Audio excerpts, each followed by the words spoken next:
to the flag of the United States of America and to the republic for which it stands, one nation, under God, indivisible, with liberty and justice for all. Madam Clerk, before I take roll call, Ms. Hawkinsmith, she said she wasn't going to be here today. Is that my memory right on that? Her, did you, Kristen? Let me take a quick look. I just meant if she's on her way, we would wait a minute or two, but I thought I recall her saying something. I do not have anything in my cover page. Okay, well, we can go forward. Madam Clerk, roll call, please. Member Hurley? Here. Member Young? Here. Member Daschle? Here. Chair Lowry? Yes, here. We have a quorum.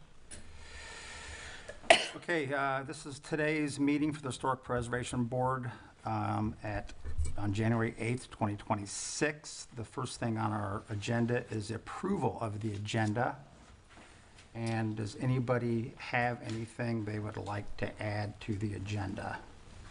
I don't have anything to add, but I wanted to question number 6, the next meeting date of February the 6th. I think that's a Friday. Is the date actually Friday the 6th, or is that a mistake? Let's see. The 5th would be our normally scheduled Thursday meeting. I do feel like it got changed. It's February 5th. It is February 5th. Okay. Okay. Hi.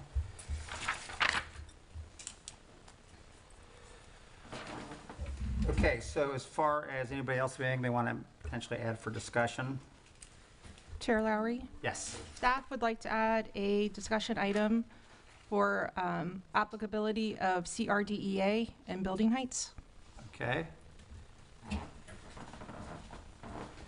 And we will call that 5B. All right. I would like to add as 5C, having to do with the 702 Pasquarel Way variance at the Board of Adjustment on the 28th. And so I'll wait till, that time frame if we can add that to discuss. I have some things I'd like to raise. So that will be 5C, so 702 Pasquarel Way. Anybody have anything else they'd like to add? Okay. Anybody have a motion on the agenda? I motion to accept the agenda as the changes that we've mentioned. I'll second that. Madam Clerk, roll call, please. Member Young? Yes. Member Daschle? Yes. Member Hurley? Yes. Chair Lowry? Yes. Motion carries. Okay, next we have audience comments. This is an opportunity for anyone in the audience to make a comment up to 3 minutes on anything that they think is important for us or that we should need to know about. I would point out, if you're here for specific things on the agenda that you want to speak about, you can wait until that time to speak.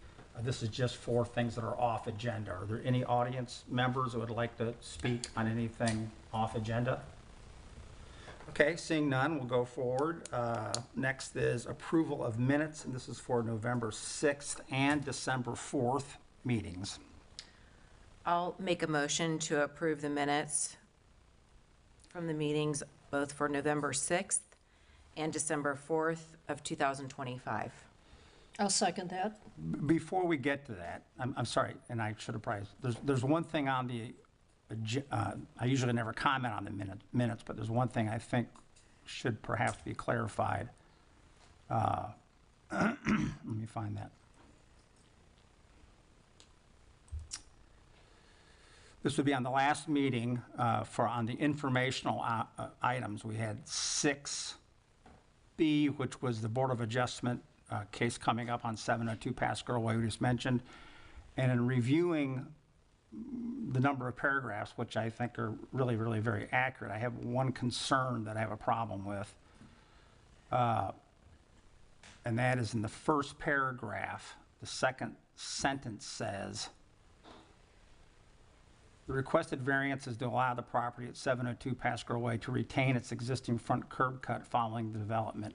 Actually, it's third paragraph, third sentence.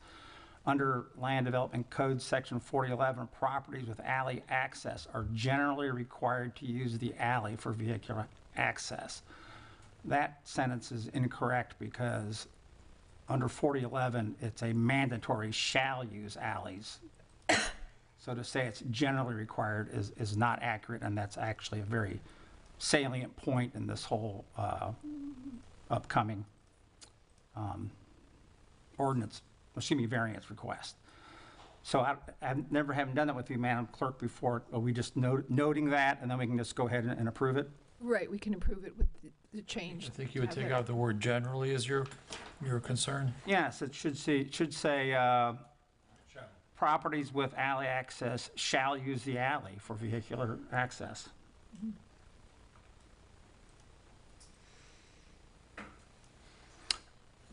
Do we need to do the motions again, or can we do roll call? If you can just clarify, Member Daschle, that you approve the amended minutes. Sure. I approve the amended minutes from the meeting taking place on December 4th, 2025, and I approve the minutes without any concern from November 6th, 2025. Member I Young? second that. Okay, thank you. Madam Clerk, roll call, please. Okay, Member Daschle? Yes. Member Hurley? Yes. Member Young? Yes. Chair Lowry? Yes. Motion carries. Okay, now we move on to subsection 4, action items. 4A is local historic designation, case number 25138 of the residents at 406 72nd Avenue. Mr. Martinez? Chair Lowry, if I may, I just would like to put on the record that these are also the same action items that were continued from our December agenda. Thank you, ma'am. Thank you. Good afternoon, Mr. Chair, board members. Gil Martinez, Senior Planner. Before you today is a request for local historic designation for the property located at 406 72nd Avenue. It is case number 25138, and the applicant is Mr. Milad Muspan. Hello, I'm here on the line as well. Okay. Mr. Muspan, hi. Hi, Gil. Here you see an aerial and the survey of the property. These are some current field photos of the home. Google Earth shots from 2011 and 2019. These are photos provided by the applicant post-storm.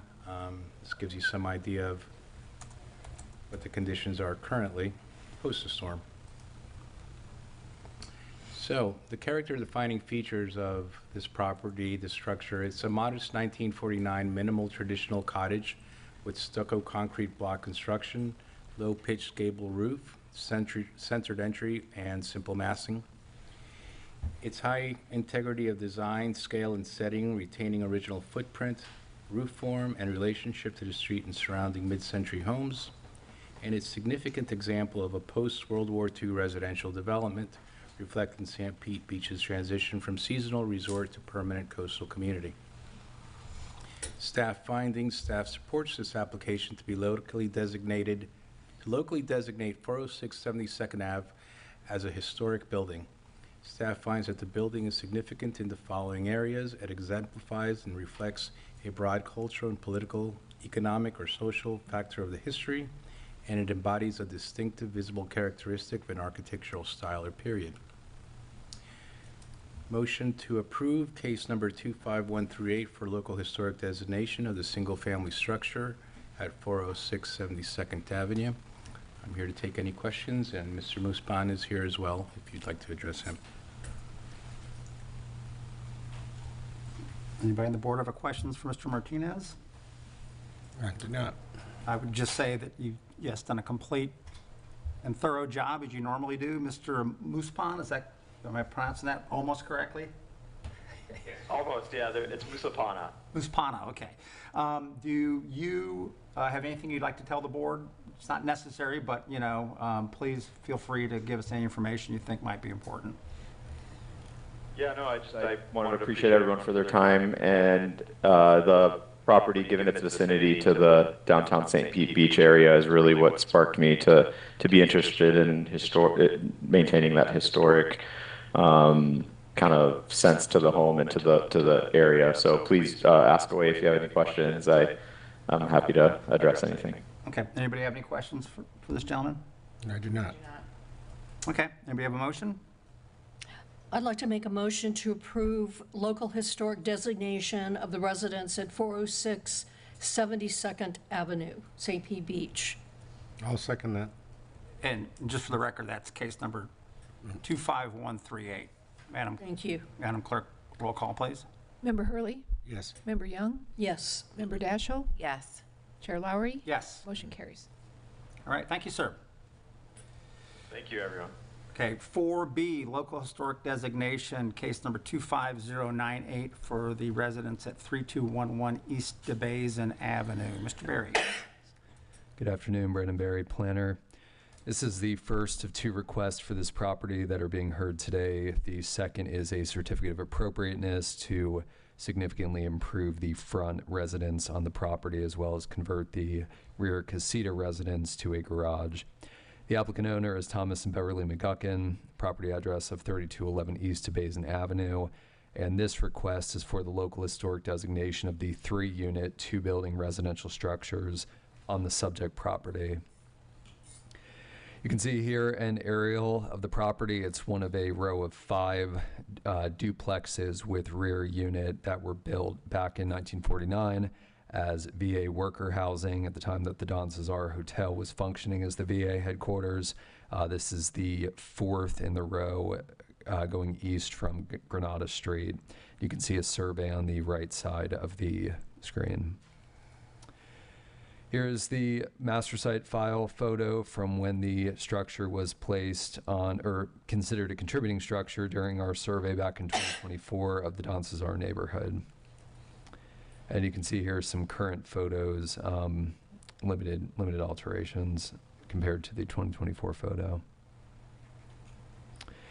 Staff finds that the property is considered ranch in style. It does have that horizontal orientation, the hip roof, the stucco siding to the residence. There are 2 dwelling units in the front, and there is 1 legal accessory dwelling unit in the rear of the lot that is referred to as the casita. The exterior of the building is stucco. The buildings have hip roofs covered with asphalt shingles. The distinguishing architectural features per the Florida Master Site file include horizontal scoring and rounded corners. It's particularly evident on the front of the structure. The residential structure is located within the Don Cesar Place subdivision. It was considered to be a contributing structure within the historic neighborhood during the recent survey. As I mentioned before, it was one of the 5 structures that was built to provide that housing for the VA headquarters at the time it was designated. Staff supports the application to locally designate both of the buildings on this property as historic buildings. We find them significant in the areas of local cultural and social history of the Don Cesar Place neighborhood and St. Pete Beach. We do recommend that both of these structures be approved for local historic designation. I would ask that the applicant advise whether they would like to hold on a vote on this action until the board has reviewed the certificate of appropriateness. Once these structures are designated, there is a delay in them being able to be removed, and I understand they would like to move forward with the work on the primary dwelling, and they are present. They can advise on that. Do you have any questions for me? I don't think so. Yeah. Okay, you want to come forward? Please state your name for the record. Sam Angelides Jr., applicant representative of the homeowners. Yeah, we would like to delay the historic designation until we know that you would approve of the proposed elevation in the next item, if possible. Let me just ask, can we do that, Brandon? I mean, I don't, if we can, that's fine, but I don't know. You can go ahead and read the next item and then take the staff report, and then you can vote separately on them. Okay. But if you have any concerns that come up in the second one, it may be relevant to the first. No, I understand exactly what you're trying to do. Just It's a matter of procedure. So do you want to go ahead and present the second part, and then we'll consider them both at the same time? Okay. Thank you. Perfect, thank you. Okay, if we could get the PowerPoint. So the second part of the request is a certificate of appropriateness, case number 25099, same applicant and owner, same address. This is a certificate of appropriateness to elevate the primary two-family structure, convert the rear casita structure to a garage, and make other associated improvements. Again, a layout of the property. You can see on the right side a markup or a mock-up of the layout of the home. The actual living square footage is not increasing. There is a proposal to add front decks as well as a front stair. There have been a few different options proposed, which I will show on a subsequent slide. At the rear of the property would be provided driveway access from the alley to a parking area underneath. And at the rear, there would also be access. You can see the one-story casita that would be converted to a garage. Let me go back on that, just so I'm clear as we go along. So in that picture there, so that rectangular box to the right of the casita would be that's the covered area they want to put there? That, I believe, is an existing structure that would be removed to accommodate the driveways. Gotcha. Okay, so the garage, those two gray rectangles on both sides of the casita, those are proposed driveways? Those are driveways, yes. Okay. And so the casita itself, they want to convert into a garage. They don't plan on putting a car in that, though, which I don't care, but I'm just saying. It's not shown in the plan, so there's no drive access from the alley. The applicant can advise if they would provide another. They would be eligible for a third, so. That's fine. I did it just as we went along. Thank you. This is a repeat, but the same findings as the prior case regarding the integrity of the structure.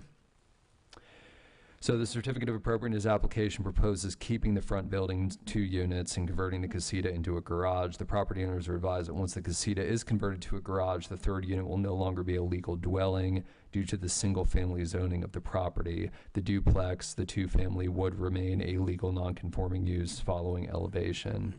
The changes being proposed involve elevating the existing duplex by 6.8 feet above grade. That brings the home up to the 1 foot above base flood elevation requirement under the Florida Building Code. The applicant further states that they intend to keep the existing building footprint and rear driveways as I showed on the previous slide. There would be no additional living space. There would be space used for access to the primary dwelling. They would keep the existing casita at the current elevation, convert it from a studio into a garage. They would keep the front pathways and the historic circular patio, and I have renderings in the following slide to show that. They're also seeking to add a front staircase for access and front balconies. They propose to use shrubs and greenery to minimize the visual effect of elevation in the front as recommended in the Secretary of Interior's publication pertaining to the elevation of historic properties located in flood-prone areas. They also seek to build rear staircases and balconies to access rear doors. The property will function as it did historically without that one additional unit in the rear and with the casita being converted into a garage. So there were a few mock-up rendering proposals. You can see those on the left side of the screen. Staff is in agreement that the top rendering is the one that best preserves the layout and function of the structure. The applicant would be able to move forward with any of the 3 of these, but we would request that the top one be considered if it is one that the homeowner is willing to move forward with. It preserves that front center access. It includes the minimal decks and balconies at the front there, and it does a fairly good job at screening the elevation of the ranch home. The others place a little bit more emphasis on that elevation, and the one in the center provides that access primarily from the back, so that does change the layout and historic function of the property somewhat. Yeah, that's my question on that middle one. How do you get to the front deck? I don't see stairs is what I'm saying. The applicant can clarify that. We didn't get a layout plan based on that, but I believe that the access would be solely from the rear, and I'll go back to that. All right. You can see the access from the back here.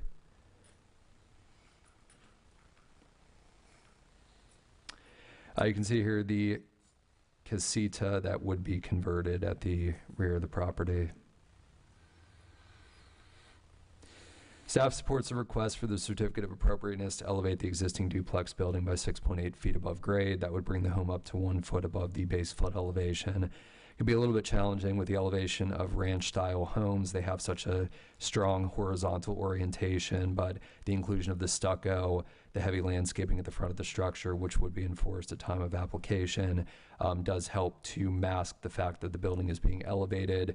Typically, the Secretary of the Interior recommends elevations of 3 to 4 feet for horizontally oriented structures. It's a little bit easier with structures like Art Deco that have that vertical orientation, but in this case, they are elevating it to the minimum elevation that would meet FEMA compliance. We would never advise an applicant against that, and they are keeping with the screening, an effective screening of the elevation of the structure. Staff's recommended conditions would be to keep as proposed, the existing building footprint in the rear driveways as has been proposed. Keep the existing casita at the current elevation and convert it from a studio to a garage as proposed by the applicant. We would recommend keeping the front pathways and historic circular patio, adding a front staircase for access and front balconies. That's that top rendering that was shown on the previous slide. That would be compliant with required setbacks. This structure is not within the Paso Roble overlay district, so it is not eligible for those automatic reduced setbacks that are eligible in Paso Roble. There is a potential based on the layout that a variance may be needed for either the front stairs or the deck. Currently, the standard is 17 feet to the front balconies and stairs, and that would need to be maintained. The building is currently set approximately 25 feet from the front property line. They've shown through the renderings that shrubs and greenery would be used to minimize the visual effect of elevation in the front. We do feel it's effective, and that is something we would evaluate with them at time of permit should this request be approved. And then they would build the rear staircases and balconies to access the rear doors.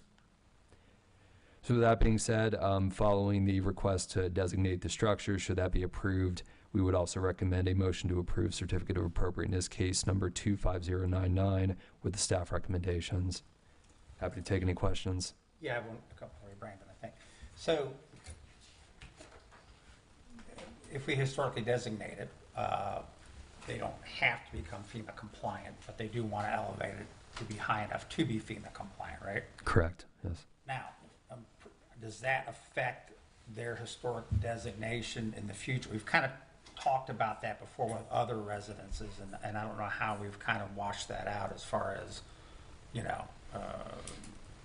does it take some act for somebody to say that's now non-historic, or would that be another owner down the line, or where does that even become an issue, if you follow what I'm saying?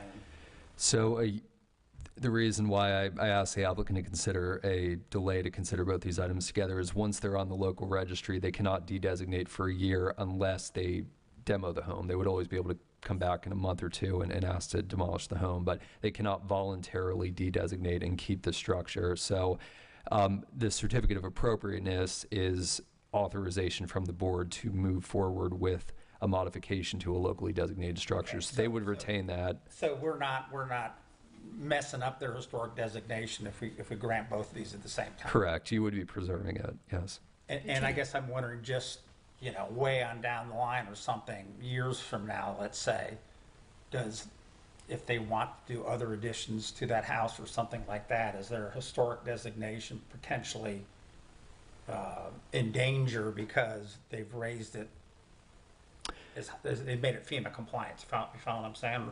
Or is that just better answered if it ever happens? Well, it wouldn't threaten what's being approved today because you would retain the historic designation with the approval of the certificate of appropriateness. If they were to look to add another story, if they were to look to add something that's conjectural and not necessarily in compliance with the requirements, that could be a threat to them. But on the opposite hand, if the flood zone were to increase, they would be eligible to substantially improve without necessarily needing to elevate further. So that could be a benefit. And folks, just so this discussion is kind of for your benefit as well. You know, we kind of know the answers to this thing, I think, and I'm going to have you step up in a moment, but, you know, I just want to make sure you understand, and I think you do, but that's just something there, that once you're historic, you could raise your house 2 feet, 3 feet, 4 feet, 5 feet. You don't have to raise it to make it FEMA compliant, unless, of course, you want to do that, which there's maybe good reasons to do that. That's why I wanted to make sure that was out in the open, is about how that's happening.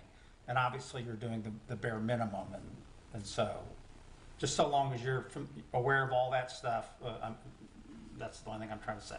Okay. Other future ones will come back for a certificate of appropriateness if they're designated. Yep. So you review those. Any additions in the future will come back to you again before. Okay. Does anybody have any questions for Brandon? I do not.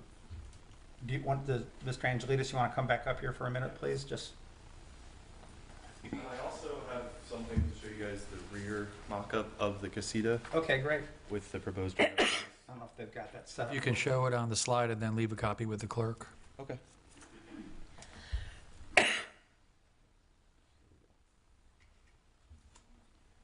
So yeah, we would propose Gotcha. a short driveway to the casita Gotcha. and these two narrow driveways, Right, you know. okay. keeping in mind the 70% rule for impermeable surface. And does that, Brandon, if they put a garage door in there, do they have to come back in there for any reasons? Or can they just get permitted through the city? That would be part of this. It would be, okay, okay. And is it something that we look at the garage door to make sure it's like a mid-century modern kind of, design kind of scenario, or is It's that? not from the street, though. It's not visible from the street. Okay, if that all right, good point. I thought that's what our basic rules were. visual. I was just asking if it was something that they'd have to come back for, so don't know. I'd rather not have to have you come if you don't have to, obviously, so just asking. Okay, so on the one slide that we had of the three choices there of how you want to do the front, I know Mr. Berry had suggested the top one staff thinks is most appropriate. Have you all made any decisions about that? We're open to what staff and what the board thinks Right. is the best, so that's why we've given the three options. Okay, well, from this member of the board, I totally agree with the staff on that, because I think that first one keeps that look, even if I don't know if y'all tend to keep this as a duplex, or whether you want to put interior doors in the middle of it, I don't know, and I don't care, but what's so cool about these houses where they were designed as duplexes, and obviously that first, and not obviously, but in my opinion, that first example keeps that, duplex look a lot better than the other two. And so, I don't know if any board members want to comment that as well. Please do if you do. I would agree. I would feel comfortable with that first selection that falls in line more so with the historic elements and aspects versus the other two, which definitely deviate from that. Okay, anybody have any, let me say, I don't think I have any more questions. Anybody? Anything? The first rendering, I'm assuming that you're going to give up the circular planter box where the palm trees are? Yes, Okay. just because That's Yeah. it has to be raised. It doesn't, Yeah. it doesn't work, okay. Yeah. Also, probably the site today is because it's a very small thing. One of the coolest things in the house is that, I forget, that's not the right word, the emblem that's in the middle front there, Yeah, we do like that. Yeah, that's yeah. great. I hope you highlight that in some fashion. I don't mean with, neon lights, but, Paint it. look good. Yeah, it'd be great. Or something, yeah. Okay, all right. So let's see here. What goes first? Yeah, I guess what I'd do, I'd make a motion that we approve local historic designation number 25098 for the home at 3211 East DeBasin Avenue, as well as approve the certificate of appropriateness for elevation on case number 25099 for the same home, 3211 East DeBasin Avenue. If we could take a vote on the first one first. Okay? Madam Clerk, get roll call, please, on the first, Did we get a Didn't second? get seconded, yeah. excuse me, the second one, sorry. I'll second it. Thank you. Member Young? Yes. Member Daschle? Yes. Member Hurley? Yes. Chair Lowry? Yes. Motion carries. All right, if we can get roll call for case number 25098. 9-9. Is the second for I'll both? second. Okay, I'll second that. thank you. Oh, sorry, I thought you wanted to do the second one. Member first. Young? Okay. Yes. Member Daschle? Yes. Member Hurley? Yes. Chair Lowry? Yes, Motion carries. Thank you. all right. Chair, if I may, is that with staff recommendations? Pardon me? Is that with the staff recommendations? Yes, I apologize. I didn't know if that was something we could make a requirement or not. Yes, I don't know if we need to amend that motion, but my motion would be including the staff recommendations. That would be the first elevation of the front Yes. and other staff recommendations. If we could just amend and then take another roll call vote? Do we need to second that? Yes, please. Second. Roll call, With- please. Do we have to restate with the amended selection or not necessarily? You can. That's the first elevation, right? Okay. All right, here, let me go again. Back to, I'm doing the elevation one, 25099. I recommend I make a motion to grant the certificate of appropriateness for that elevation number 25099 with staff recommendations being the first example in their presentation of the steps to the front of the house. Member Dashiell, you want to second that one again? I'll second that. Roll call, please. Excuse me, Member Young? Yes. Member Daschle? Yes. Member Hurley? Yes. Chair Lowry? Yes. Motion carries. Okay. Now, we move on to 4D, certificate of appropriateness for the demolition, case number 25150 for the residences located at 103 and a half and 105 and a half First Avenue. Mr. Berry? Thank you. The applicant owner for this case is Sunset Wrecking and Asset Recovery LLC from Marilyn Nolan. Property addresses of 103 and a half and 105 and a half First Avenue. This request is specifically a certificate of appropriateness for demolition of the two rear accessory dwellings on the subject property. The front dwelling is not being demolished at this, requested for demolition at this time. So the subject parcel contains a primary dwelling and two residential outbuildings. The outbuildings were constructed circa 1940s according to the Florida Master Site file for the western dwelling. The primary two-family residence proposed to remain on the property was built in 1901. It is one of the oldest structures remaining in Paso Grill, being built by Joseph Mary, who was instrumental in the early modern history of the neighborhood and whose namesake remains in the 8th Avenue Pier. Both outbuildings proposed for demolition were destroyed in the 2024 hurricanes and were designated unsafe by the city's building department. So you can see the two structures facing toward the rear alleyway. Some photos here during earlier times pre-storm. You can see here the staff photos from our visit last month. And some additional photos.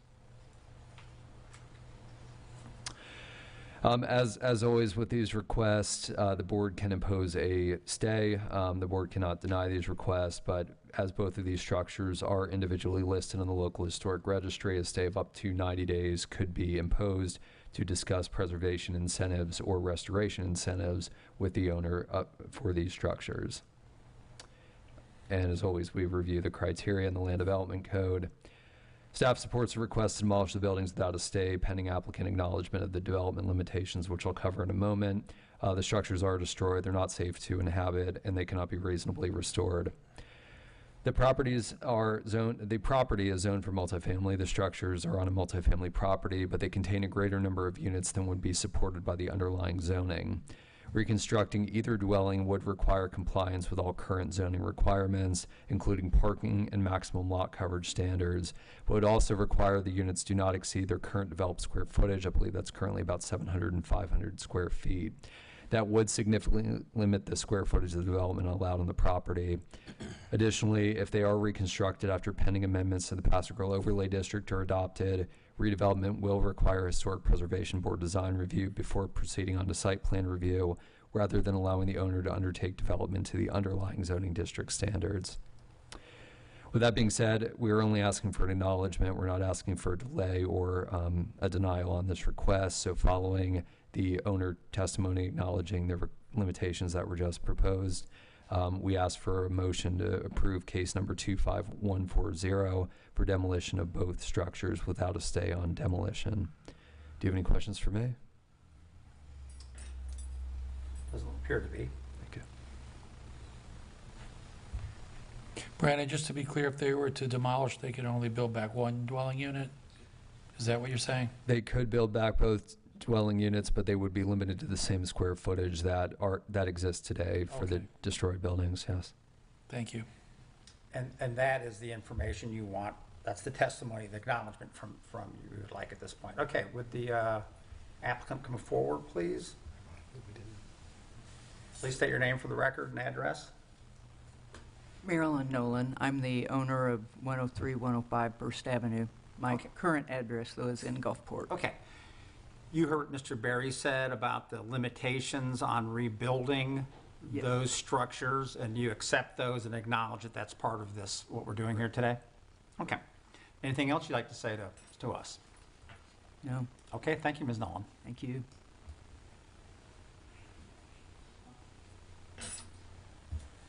I think there's another person that would like to speak, Yes. Chairman. Well, step forward, Up yes, to state your the name for the podium. record, right? Perry James Assenheimer Jr. Thank you for hearing me. So my question is, I'm Marilyn's friend and her realtor. I'm currently marketing the property as it's for sale, with the owner having no intention to redevelop this land whatsoever. So in an effort to comply with the request to to address the condemned structures, she got a company involved to do it. Since then, the property's been marketed for a couple of months, and there's been no interest shown in rehabilitating the main structure. So we've asked the demo company to include demolishing that structure as well, which is technically the 1901 structure that carries the historic clout, if you will, of these versus the other two shanties that were destroyed. And so I'm wondering if we can include the possibility of tearing down that third structure, because it's not helping sell the asset and the owner is in desire to sell it. And how would I then go forward marketing this opportunity? Is it two vacant lots that happen to sit adjacent to each other? Is it a buildable one lot? Is it a single lot with multiple units available on each lot, each parcel? Or is it 4 units on the 2 lots? My only answer to people that ask me right now is go see the city and let me know what you find out, because I don't know the answers to those, and I'd like to have not a historical designation that's not going to be embraced prevent me from helping market the opportunity so the owner can pull their equity out of it. All right, well, let me tell you a few things. What I can add, I might have to ask Mr. Berry for some things too. First off, to piggyback the demolition of the front house, we cannot do that today because they'd have to prepare a staff report, and that's procedurally, we could not do that today. I don't know whether it's, I think it's just one lot, isn't it? Right. It's got 2 addresses. Well, that's because but the addresses are the halves in the back, aren't they? It's one parcel number, but it's 2 lots. Okay, so I'm a little bit confused at that point. So, and I don't want to speak out of turn, but, you know, if you demolish the front, then I don't know whether that affects your ability to build 2 or 3 units there, if it's zoned multifamily. I don't know. I mean, Mr. Berry could perhaps answer. If I may, Yeah, sure. Chair Lowry, I mean, this is the first that staff's hearing that you would like to demolish that, and the same sentiment as Chair Lowry, that you would have to come in for the demolition of that, but we would be more than happy to sit down either with you or any of your clients or the owner and look at your options. Okay. Rather, so we have a chance to sit down, you have your questions, if we need additional information, but just not in this format that it is, but I would be more than welcome to give you my card, and you can and reach out and set up an appointment with staff. I'd like to volunteer also. Mr. Lowry has come through the property with me a number of months back, so he's aware of the condition personally, as well as the site visit for the photographs. I lost my train of thought, but that's okay. Bottom line is, I don't want to mislead anybody in what they can or can't do. Absolutely. And we would like to sell the asset. So whatever we can do to comply and to something that's not been spoken of, that I don't want it to be like an elephant in the room later after the hearing's done, is that when the notices went up for condemnation, it was understood that after a certain hearing that occurred, fines started to be implemented to the tune of $250 a day. And to do the math, we're over $15,000, but with the same city saying you can't do what we asked you to do months ago. And so we want to make sure that those fines aren't accruing and that there's reasonableness to the conundrum that's existed since this storm waylaid this sensitive asset. We've further volunteered that Ms. Nolan would be happy to give this property to the beach over 10 blocks north up to the Trudy Perry Shuffleboard courts. And there's no wires overhead, no cost for the building, and it's a straight shot. And we've done these things on Paso Grove before, as we know, with the, it was a property on the corner of, in the middle of the 7th and 8th block on Paso Grove Way was moved up to 15th. So it's feasible. I don't know who's going to pay for it, but that was the effort, was to maintain a historic structure, to not just see another one go to the wrecking machine. And it seems like that's what's coming because it's not economically sound to make the investment in the structure that the market would then support thereafter. So I feel that other step is coming, the demo step. And I appreciate that, and I think, again, procedurally, you can only do what's in front of us, okay? So, I mean, and I don't mean to sound rude about it, so it's not really a question and answer period with us, because we don't necessarily know the answers unless it gets filtered I'm sharing thoughts. through staff. I appreciate that, and you're right, I went down there with you, we looked at that house. You know, those are all things to be considered. I think the first step, which I think we're getting ready to accomplish today, is you knocking those 2 condemned buildings down, okay? I'm not saying you wouldn't, but you might find a buyer who says, I would like that front house to be designated historic or remain, it is historic right now, is it not? I know it is. Nobody on our side has solicited that, but it may have happened before 2017 when the owner changed. No, but Brandon, it's historically designated, yes, isn't it? it is I think currently it's got a historically- plaque on it and everything, right? Correct, you are correct. Okay, so somebody could come in there if they wanted to, maybe y'all don't want to, and they could rehab that house Right, as but is. for the last couple of months, nobody stepped forward. I know you're saying that. I'm just saying the options are there.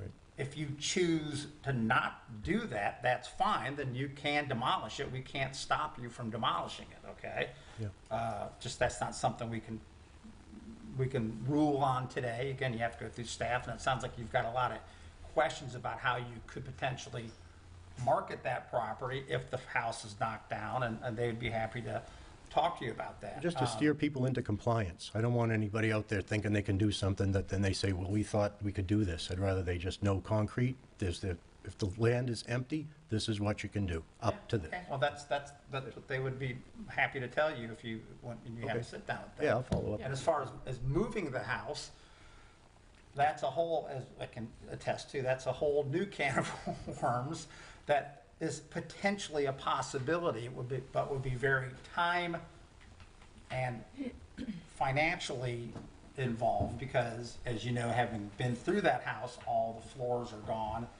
It's nothing like the other house we were talking about moving. So that's going to take a lot more time and effort to come to some potential decision on moving that house, which would be all play into what you all want to do yourself. You know, it's not going to be a situation. Desire here is to divest, so that's what we're looking to do, is do the Okay, steps fine. to expeditiously divest of the asset and let the next dream come along. Okay, well, I'm just saying, you know, I mean, if the house isn't you know, I can't sell your I don't know what buyers are going to do or what they want to do out there, but other than the fact that you can meet with staff and get some of those other questions asked, you know, today all we can do is rule or make a decision on your demolition of the back 2 structures. Great, thank you. All right, thank you, Ms. Fassenmeyer. Appreciate it. Your mouth's opening. I would like to make a motion. Let me see if I can get this right. I'd like to move that we grant a certificate of appropriateness for demolition for number 25140 for 103.5 and 105.5 First Avenue And would you want to do that without a With- stay? with, there was with the caveat that, Well, we can grant it without a stay, and they still have time to get their affairs in order, perhaps, so which means that or we could do somebody it came without through. a stay, If and some- they can use their own timeline. That's what I'm Yeah, saying. yeah, no, Yeah. right, yeah. That's what I was getting at. The caveat was on, I'm sorry, the staff report, that assuring that the applicant understands the limitations, okay, including that the applicant has acknowledged the limitations on redevelopment. Right, but for the purpose of this motion today, we don't need to include that, because they'll have to come back at another date if they want to demolish it. The front structure. Yeah, the front structure, right, and so then at that point, we can make acknowledgements and things of that nature, so.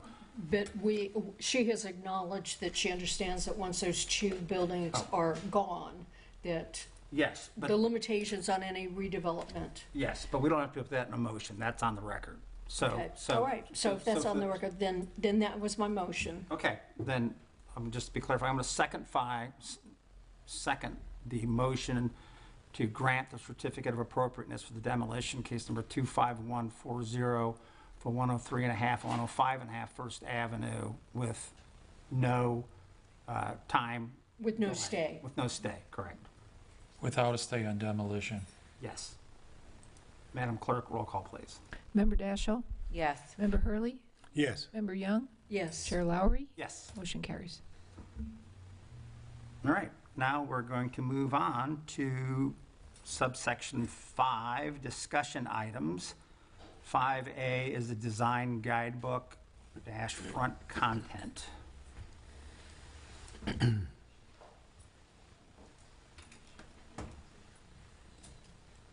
And this item's really just to solicit board feedback. If there's anything else that you would like added to this, I thank the members who were able to send over photos of your preferred new build, older renovated and elevated historic structures.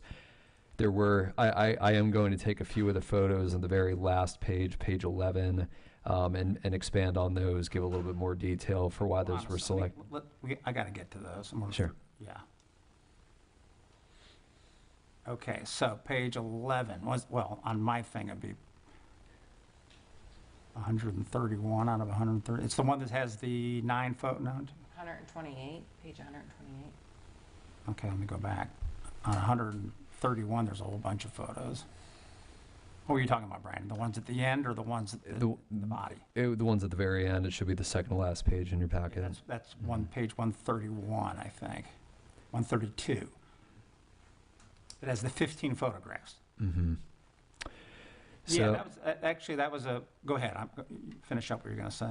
I was just going to say that we did give some additional detail earlier in the introduction on why some of the structures were selected. There were a few structures that multiple board members selected, so I included those with a short write-up. Some of the ones toward the end, only one member had selected, but I do think that there are a few of these that probably deserve a little bit more of a write-up than they have instead of just being the photos. So I was going to include those in the table earlier in the introduction.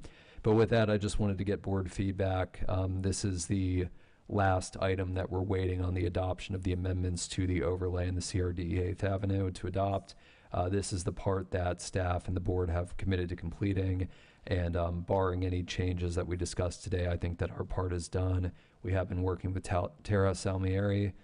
She has been working on the actual substantive design content for this book. So we'll likely be putting those together in the next month or two, bringing them back to the board for approval, and then moving on the ordinance to final reading.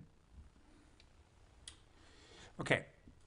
First off, I think very good all the way around. I think most of the language is very well done. And I say most only because I can't point out something I disagree with. But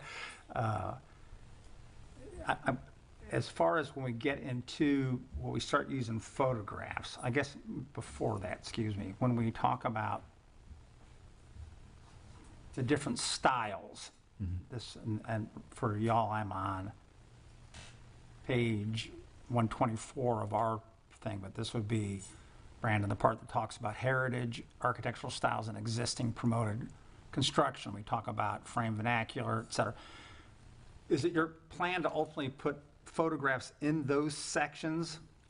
Yes. I just wanted to get approval from the board on the photos, and then I'll move them into the appropriate sections. Maybe you said that. Okay, very good. All right, because I totally agree that it's better there than, and then as we go down, we have the examples, which is on page 128, you mentioned, Danielle, the examples of preferred new construction, renovated, and elevated historic buildings and additions. Those would pretty much say the same, right? I mean, that's not something you're proposing to do changes on as far as photographs or things like that, is that right? No, I think the plan is under the heritage construction was to have photos with addresses, but then later on to give a write-up on why the board likes these structures. This is all assumed. Like I said, there were multiple homes and primarily the structures that you see in this section with write-ups. They're homes that multiple members sent me photos of, so I felt that they were appropriate to move forward.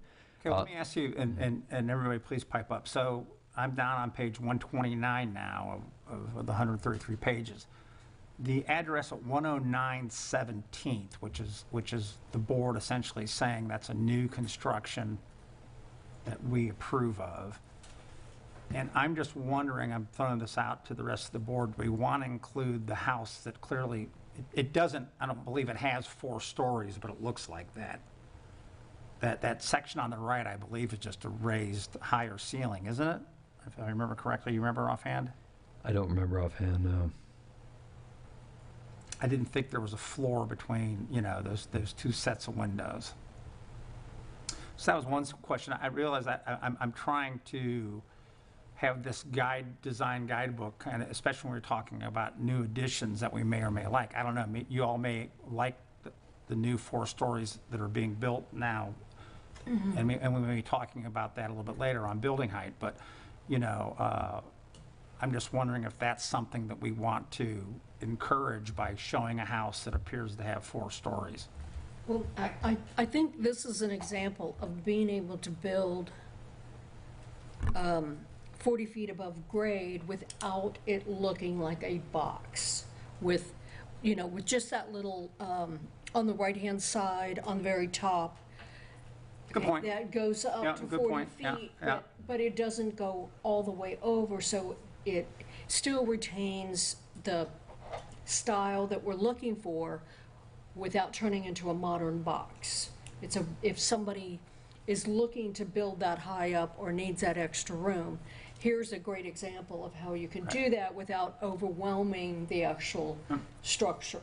I get, that's a good point. I mean, I don't know how other people feel, but okay. I think that Because I'm sure we're going to have some folks that are going to want to get the most bang for their buck and go up as high and as wide as they possibly can. This is just an example of how you could do that and not wind up with just a box. I would agree, and I think it shows the dimension versus a box or no character or, one color. It does. I'm just thinking out loud here, is except for the way our ordinance are set up now, they can still build a box. Yeah. And so, the purpose of the design guideline, I think, was to encourage people and show them what we want them to do. I'm just thinking out loud here. And so, is someone going to look at that and say, oh, we can build 4 stories? Or are they going to look at it and say, we can build 4 stories but only on half the house? You know what I mean? Which is, yes, I agree that is a great example if you have to do 4 stories, but is it going to stop somebody from just doing a box anyway? I don't know. And again, it's a little bit of a game from the standpoint that, what we're hopeful that I think the design guideline does, because connected to the ordinances, is that architects and homeowners will have to look at that first before they start making plans, right? And so instead of getting people that come in who've already made plans and already paid for it, we're getting to them at an earlier stage because we've included this in the ordinance themselves, okay?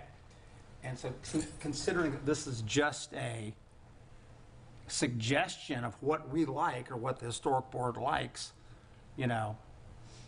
I'm just throwing that out there for discussion. I think that any of it, we can suggest all day long all of these, because I think we all agree these are all great examples of what we're looking for.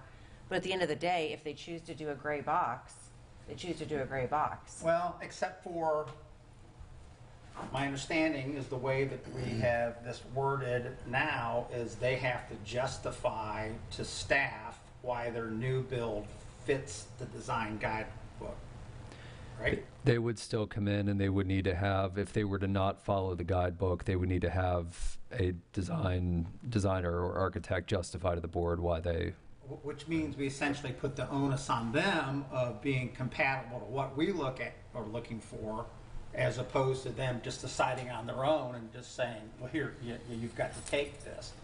And I think it's a nuance, but I think it's a pretty significant nuance because they're looking at this early, they're looking at it early and they realize that they have to, I guess in a practical matter, if they came in and they were to say, well, we're building this box, all right, which we don't have any examples of this, but we've got a picture of a new addition that's a half a, 3 and a half boxes, you know what I mean?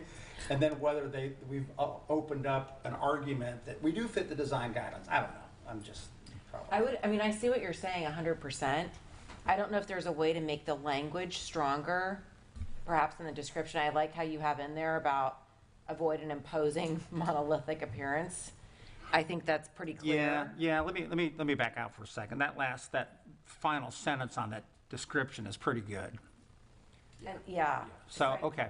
I would rather show them an example of what we're looking for than to not and let them try and figure that out on their own, which they probably won't. Well, whoever came up with imposing monolithic appearance, they used good language on that. So I like that. I mean, yeah, that's again, this is all for discussion, but okay, I think that's I think that's great. And then when we go the next one underneath there, Brandon, when we talk about renovated and historically elevated, I assume the top one's a renovated one and the bottom one's historically elevated. Well, with the Tudor Revival, it was built with the home on the north side, 1603 Paso Grill Way, with the garage. So that, of course, is above the floodplain. But I think what the board brought up with one of the earlier cases, someone who has a locally designated structure doesn't need to elevate 6 feet. They could elevate 3 feet, and they could still provide some, maybe 25-year flood protection. So I think that that's an effectively designed structure. Granted, it was designed that way when it was built, but someone can go up 3-4 feet without necessarily throwing off the rhythms of the house. And I thought that was a good example of that. Well, it is, because remember the guys came in and said the owners, they didn't flood, which was, we're all kind of surprised at that, right? But does it, I don't know, maybe I just need to look at this.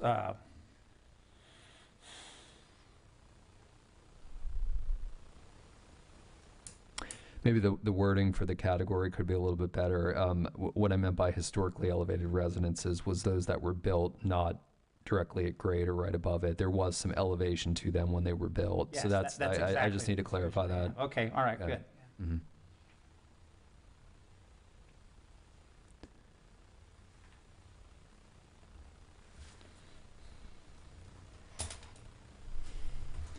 I'm just kind of going through this here.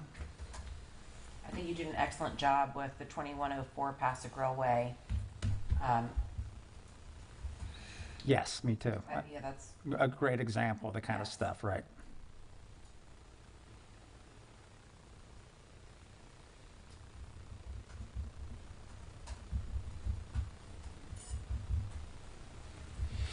Now, the one there, and I don't want to take this out because I love it, that house at 3103 West Maritana, that's technically not in the historic district, but it's a great example of what people can do, so that's, yeah.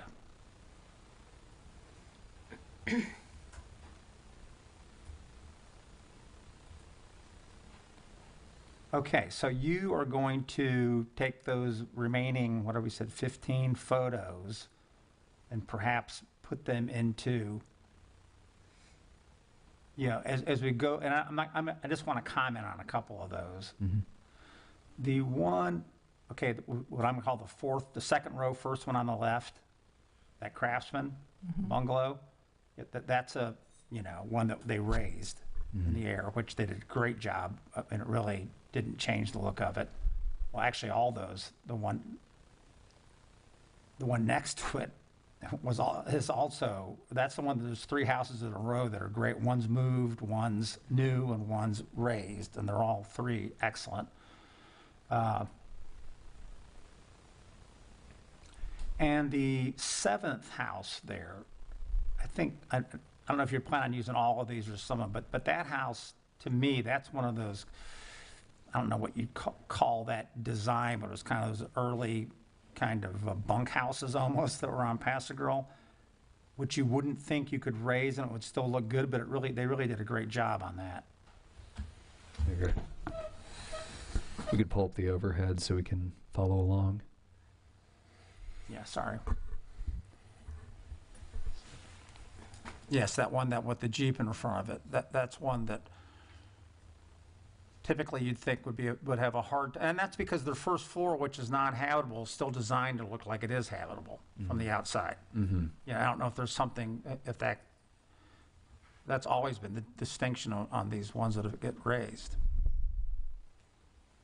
So let me ask you this, can we, once you pretty much have organized this, can we get hard copies of this stuff from y'all? Absolutely. Maybe, and you think that's possible even by the next meeting? We definitely can for the intro content. Once this is all finalized, we're still waiting on the actual design content, but I'll be able to have at least the work we've done so far. Yep. And is it possible to note any of these that have been elevated Yes. so that someone can see if they are going to elevate their house, how to seamlessly put it back together? Absolutely. So it looks like it was always that way? It's a great idea. Yeah, and that's the, Maybe maybe even- we break up that renovated and historic, oh, we had that before where we just have, historic homes that have been elevated, or elevated historic homes or whatever. Maybe it would be helpful to have the original structure, if we have a good enough picture, and then the finished product, so you can see that it's one design, not two different buildings. Yes, and having brought a couple of these forward for designation last year, I know we have those historic photos from the late 30s, so that's a great idea. Oh, do a comparison? Yeah, that'd be great. That'd be cool. Call out. What is also interesting is at least 4 of these are either listed currently for sale or just sold or pending. So hopefully they keep it, yeah.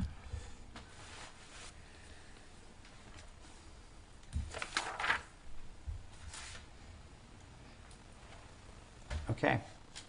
Anything else on that? Other than, yeah, it'd be very helpful to get hard copies for next time. Will do. I think you've done a good job. Yeah, thank you. Great. Thank you. Okay. So now we're moving on to the ad discussion 5B, the CRD building heights. And Kristen, yeah, you want to give the rest of the board what we're kind of talking about on this? Sure. So for members that are unaware, at the December 16th City Commission meeting, there was an item for discussion that was brought forth by District 4 Commissioner that he wanted some staff to dive in, some history on the CRDEA, how it came about, some history with regards to that, as well as building heights and how that is calculated and how that is done by definition and everything. So staff has prepared a presentation that we will present on the 13th, so next Tuesday, to the commission. But also as part of that, Commissioner Maldonado had asked that we kind of reach out to you as a board just to see, and I know we've touched on this at least for the time that I've been here, building heights, maybe some challenges that you perceive, just so he has a basic understanding of, from you as a board and from each of you as a consensus, what challenges you may see as part of the CRDEA or building height. And also, I'm just going to add it in while I have you, if you are okay with the chair presenting a slide or some of your comments at next week's meeting. So, yeah, personally, I think that would be great if Chair is available to speak and make a presentation, and I'm confident that he would adequately relay what our thoughts are. I don't know if anybody else. Well, I was going to say, there's some, what I would like to do today for a little bit is I kind of have some questions that I don't know if staff has the answer to or staff can get the answer to, but it would help fill out So the problems. if I can, like, having this brainstorming session is great to get that. I don't know if everything would be addressed by next Tuesday, but that could be something, say we have a brief discussion as well as just kind of getting your bullet points across, that maybe we can perhaps have another workshop at a future commission meeting, so when everybody's there and staff has had the time to kind of work through, and then we can all go through it together. But I did want to hear from all of you as far as what are your concerns, what do you see, and then we can kind of get our huddle together and then do maybe perhaps a joint workshop as well. Yes, I think that what we really want to do is make sure that we get it right, just because, you know, a lot of things are changing, and this is a pretty significant, it's a very significant thing for the historic district. And so when I've been looking through all of this stuff, you know, a lot of times you're looking at ordinances that were enacted at a certain time and they were changed from a different ordinance beforehand, and they were renumbered, and there was an amendment made or something like that. And then while that's going on at different points in time, other ordinances that might affect that ordinance are going on. And so, you know, what I'm trying to do is get a snapshot of what was going on when the commission rezoned 8th Avenue and created the CRD EA. Because, you know, I have a theory, let's say, that's based on some degree of speculation. That's why I'm trying to get information that the staff may have or may be able to get or can get. And it's based on what I think is common sense and good sense. And so that's what I have, and maybe deeper than you all talked about, but so I'm just going to kind of launch into it here. You know, it's like, it's my understanding, and if you can answer it with you know, certitude, that's great. If you can't, need to look this stuff up, that's fine. But I know the CRD before it was created was zoned ROR. Is that what everybody believes, right? / PAG. It was in the overlay. And I think that's accurate. I don't know if it was / PAG or not. I know it was in the ROR, and the overlay, I think, was... Yeah, if it was under the overlay, it would have been / PAG. I understand, but the overlay was in time prior to the CRD being... Correct. Yes, okay. So, a question I have, I may have thought this wrong the whole time, and Brandon, I know you know the answer on this. In the ROR / overlay, can you build a single-family residence, or does it have to be residential over retail? It can be standalone, single family. Okay, thank you. All right, so, and so it was ROR / PAG, at least we believe. And have any changes been made, if you're aware, to the ROR / PAG zone after the CRD was enacted?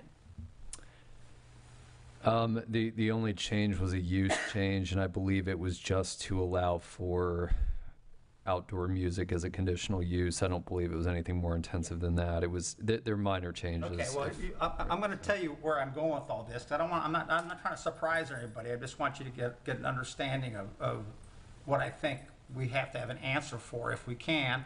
And I could be 100% wrong on this stuff, but I can't find something that says.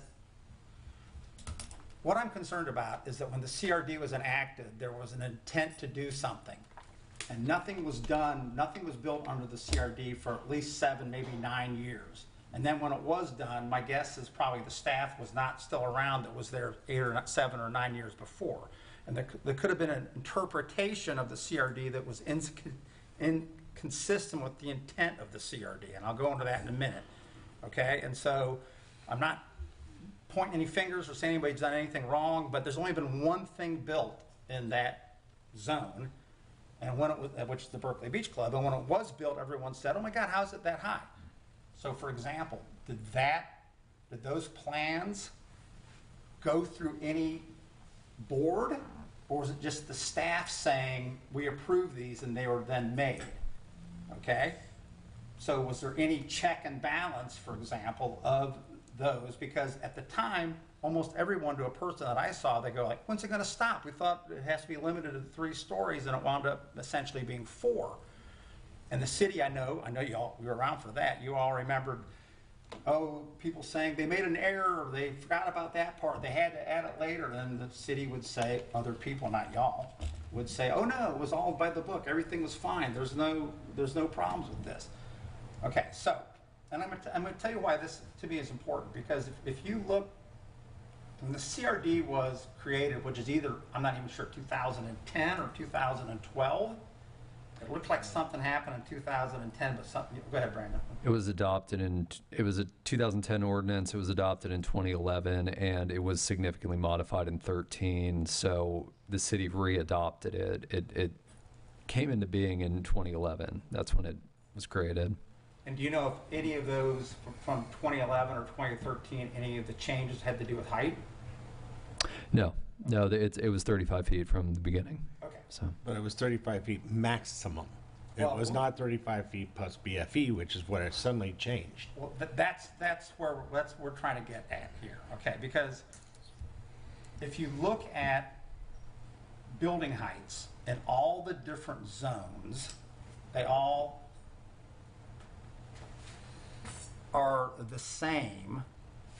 Is that it's called? Let me find that.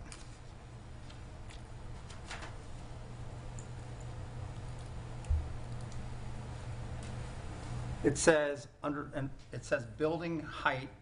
It's all worded maximum height of structures, whether it's under ROR or under commercial or any of those, or anything that has to do with buildings. Height is headed as maximum height of structures.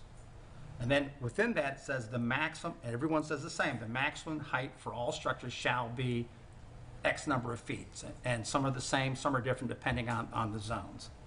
So that's how the city, or that's how the ordinance has always dealt with talking about height. And I'm going to say, that's what question I have, I would believe all of those zones that had it worded as maximum height of structures were in existence prior to the CRD. Okay? So when the CRD was enacted, suddenly it's different about what it says about height. It's not headed maximum height of structures, it's building height. That's all it says. And then all it says underneath is height, nothing to do with structures. It says height shall not exceed 35 feet. So there's a reason why the people, the intent behind the CRD, why, in my opinion, makes sense, why they chose to use different verbiage talking about height. And so now let's go to what in 2011, what was existing on 8th Avenue, or what later became the CRD. It was all 2-story buildings, with the exception of the backside of the Keystone, which is 3 stories, and our drone information told us was 30 feet from grade. So there wasn't anything higher than 30 feet from grade back in 2011 when the CRD was being thought about. The only structure within what became the CRD that was over that height is the Hurricane, which is not a historic building, considering it was built, I think, in 92 or something like that. So it's not even historic today.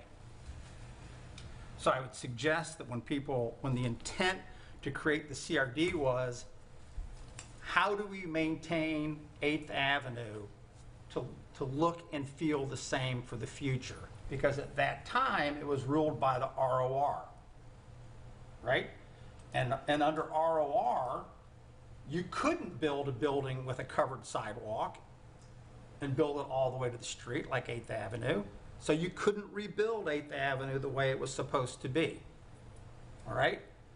I guess you could build a single-family house, but people wanted to keep that look, that it was a historic look that maintains that historic 8th Avenue. So we got 8th Avenue in 2011 that is mostly 25 to 28 feet maybe, and then there's a 30-foot spot there along the alley behind the Keystone. ROR at that time, the maximum height was 30 feet. Okay?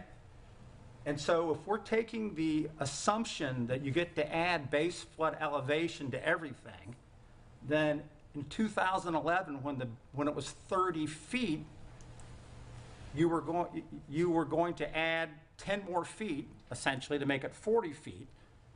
But the CRD, they max at 35 feet, and if you add the BFE, that makes it 45 feet. That makes it 5 feet higher than it already could be. So why would the intent be to maintain 8th Avenue to look historic, and let's change and create a new zone that makes it even higher than what we have today? And I think that's just so I think we need to find, do we have minutes from those hearings? Do we have recordings? Do we have anything any evidence that indicates that when the CRD was created, that those people, the commissioners, were saying, we want it 35 feet and add 10 feet to it and make it 45 feet?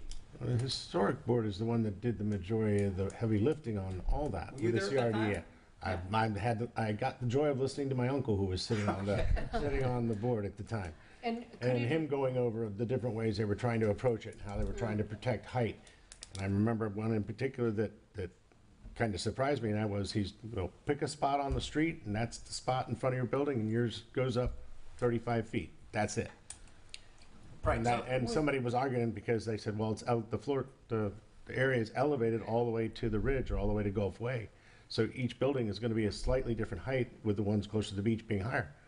But that would have maintained the general look of 8th Avenue. Well, it would be a foot, or it'd be imperceptible, the difference in heights if you were going from grade. But I just really believe that the adding of the BF, okay, and let me go back again for a second. There's nothing that prevents, when you create a new zone, you can, this open to argument, you can basically say we can, as long as the commission passes it, we can do whatever, we can make the height whatever we want. Okay, so, and we don't have to, we don't have to worry about someone saying, oh, you're keeping me from building something I couldn't build before. Because the way the city's interpreted it, like I said, RR was 30 feet, and then the CRD changed it to 35. We're increasing the height for that area. So I just think... I'll go one step further with something you picked up, or I'll come back around. Go ahead. The CRDEA is one of very few special zoning areas. Everybody else runs under the RORs and the other designations for commercial and et cetera. It is common practice now for the city to apply BFE to the RORs and the other designations that are out there that are still part of the zoning books. The only time that construction attempted to or happened on 8th Avenue, it was not reviewed. Staff immediately added BFE to it instead of trying to get the input on why was this district different and not like all the rest. Well, and that's why I go back to, I'm not throwing any rocks, but when I go back to when the Berkeley was accepted, was there any platform for the citizens to come in, or review aspect, or just go through because staff said it? So that's we saw a drawing of it here at the board, at the historic board, but at the time, people made comment it didn't look like it was to scale and et cetera, and they said, oh, that's just because it's an artist's rendition of how it looks, and it's not really going to look that way. So they did bring it by, but they didn't discuss heights and specifics. They just brought by a the black and white artist rendering of the front of the facade. And perhaps there was discussion about elevator shafts or rooftop decks.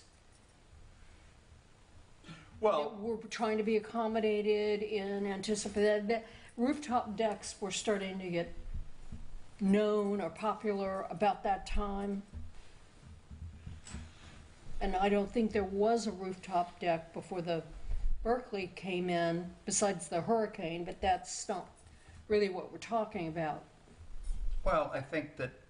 Or elevator shafts, too. Well, here's Okay, and let's say this for a minute. If the intent was 35 foot from grade, you could still build a 3-story structure. So I understand how when FEMA came in on residents, when they said you can no longer live on the first floor, that therefore you had to go up in the air so people could have 2 floors essentially to live on, okay? But on 8th Avenue, where it has to be commercial on the ground floor when they created the CRD, you can still build three stories at 35 feet. So there's really no practical reason why BFE needed to be added. And what I really believe, like you said, Sean, is that 9 years later or whatever, when it was actually someone wanted to build something, it was misinterpreted, and they just naturally treated it like every other zone and went to the definition of building height that says you add the BFE into it. And I think we need to find out whether that was really the intent, because I don't believe anybody has ever believed that. And that is huge for the historic district, because we're talking about a 3-story building from grade, 35 feet versus 45 feet, which the city has, we're in the midst of that now, and that's a whole other issue on 702. So now we're talking about 4 stories, 4.5 stories, which significantly dwarf the whole rest of the area and make it look non-historic, which would be in violation of the reasons why the CRD was created. And so I think what I say makes a lot of sense. And so, you know, these are some questions I have, you know. There is one other small note. Yeah. Originally, residential in Paso Grow overlay and et cetera had a maximum height, and it was written maximum height just like almost everything else is. But the city council or staff came through and altered it to 25 feet above BFE. So that one was altered, and by the time that was altered, that's probably when things started to change. Because that's the only other zoning districts, the residential zoning districts, that were changed to not be 36 feet above BFE. They were turned around and changed to 26 feet above BFE for a maximum height of X. Right. So one other thing I would say is that if there really was a discussion about at the time the CRD was created, where they were talking about the applicability of BFE being involved, then why wouldn't they just say make it 20? It wasn't a thing. As I say, why wouldn't you just make it 25 feet and let them add and make it up to 35? Why would you? And so I really think we've over time, and lack of structures being involved, we have misinterpreted what that means. And so I'm asking the city to prove or show that, and not just by saying, oh, well, look at the definition of height, it says add BFE. Well, if the true intent was to not have that in there, there's no reason why it has to be added in there, as I just said a moment ago. Because to me, everything's much more consistent at 35 feet off grade. That would satisfy essentially the intent of people, and take into account that we are building a little bit higher because of flooding, and we already have a 3-story structure at the back of the Keystone. So I don't know, you know, it's going to take a lot, and I've been trying to find this information myself if I can, but I don't know what happened 10 years ago or 12 years ago or 15 years ago. You know, I don't have access to that. It was kind on the of stuff. board then. Melinda Pletcher was there. My uncle was there. I don't think that Mr. Anderson was. I think he had stepped off the board at that point. But I said, everyone that I've talked to that has memory going back there, like Sean does, really doesn't think that the 35 feet was from grade. And so I don't see why we are in a position where we have to take BFE and add it to it if that wasn't what the intent was. I don't think it was. So I think that would be the reason. I would think that would be a reason, is 35 feet, period, inclusive of whatever you had to do. Right. Yeah. And that's why I think it's headed differently than the rest of them as well. Also, the fact that you can't have a house, you know, that you've got, I mean, I don't know how this works, but I think this is correct. If you've got a house that's FEMA compliant and your first floor, your ground level floods, I don't believe you get insurance for that stuff, right? Correct. Right, okay. If you have a commercial structure, which has at the first floor, the ground floor is commercial, and you flood-proof it, you can get insurance for your damages, right? So where's the reason why the commercial has to add BFE? You know, it's a whole different animal. So, you know, and we're at the precipice now of starting to talk about building things right there in the heart of the historic district that are twice as high, which already exists. And I can't imagine that, you know, 15 years ago, people were saying, well, let's change this so we can make it look the same, but let's make it allow people to build buildings twice as big when they didn't have to. So I don't know if that gives guidance or whether there's answers out there that we need to get to, but you know, I think we need to resolve it because we're really at a point now where it's super important for the maintenance of the historic district to have this straightened out. And I think we can have answers to most of these things by next week. I do just want to summarize what the board's discussed, and I think the main, and this isn't the first time this has been brought up, I know we've talked about this extensively.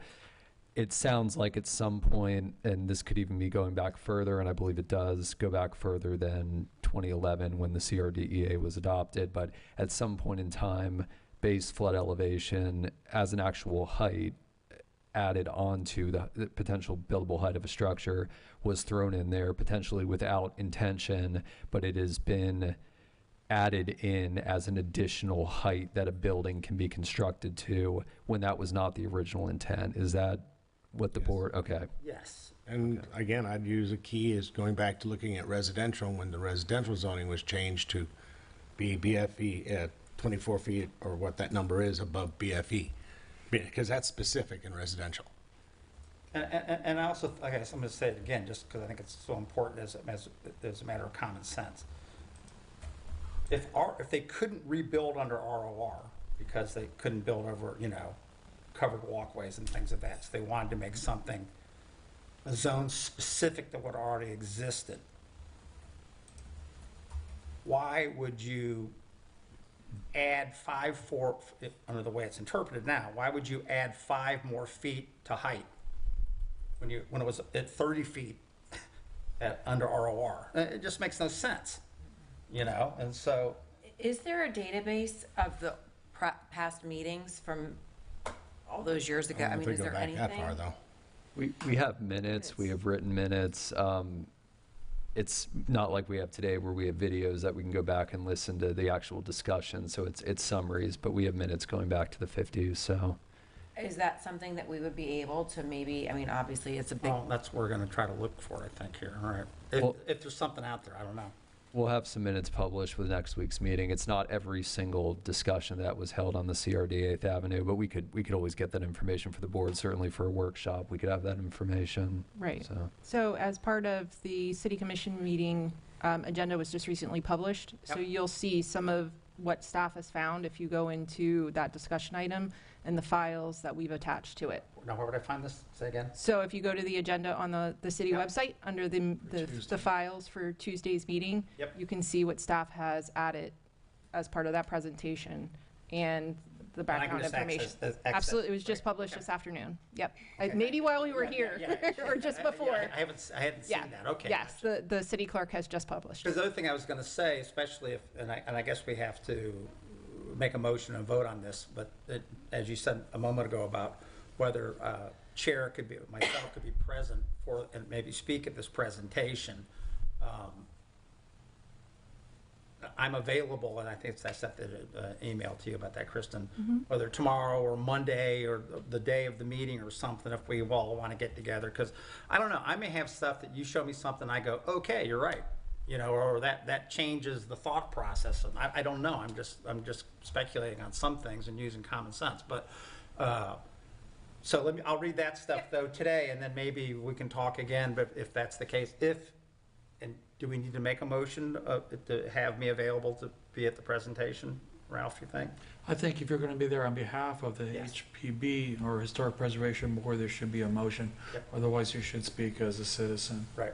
But before we even do that, I just wanted to make sure I hear from, all the board members. Are there other things that Yes, you, please. as far as like our bullet points or talking points, besides what we've already discussed and have, written down, is there anything else that, should you want to have a workshop with the city commission, items that would like to be discussed? Well, one thing to keep in mind too, just from my background and experience in doing this since 1990 and around the 2000s, many of the barrier islands in Florida, I was representing Bradenton Beach and some other cities. There was a movement to take height, instead of measuring from the ground elevation of the nearest road, to take it from base flood elevation, the FEMA requirements. And at the time, the councils recognized what they were doing was taking the homes and then moving everybody up to base flood elevation. And that happened in the early 2000s in many places.